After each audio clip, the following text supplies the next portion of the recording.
Let us take a look at brief history of coronaviruses. First of all, there are two versions of rumors. In one version of the rumor, the virus was engineered in the lab by humans as a bioweapon. In another version, the virus was being studied in the lab after being isolated from animals and then escaped. So let's walk through what we know about the virus, and why it's time to put the lab rumor to rest. If you have a disease where most people get sick, and it has a high fatality rate, then what you can do is you can find those people. Do source control, quarantine them, do contact tracing. But if you have an illness that is mild in a lot of people, so they do not even interrupt their work schedule. They are still going around and doing what they do socially. And there is this whole that only the tip of the iceberg is asymptomatic people.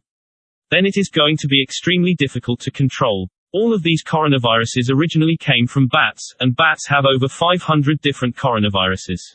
Only 7 have made the jump to humans. 4 that cause the common cold, SARS, and MERS, the Middle Eastern Respiratory Syndrome. And where we believe they are coming from is what we call wet markets in China, where they keep live animals, and basically the feeling is you get some kind of invigoration from the animal. But the closer it is to have been alive, the more you get. And so they keep these animals alive, stacked on top of each other in these wet.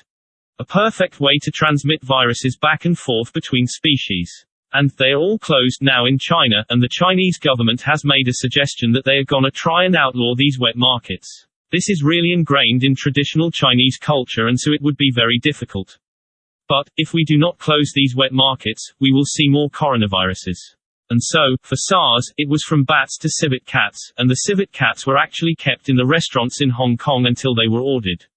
And so the civet cat had one from the bat to the civet cat to humans.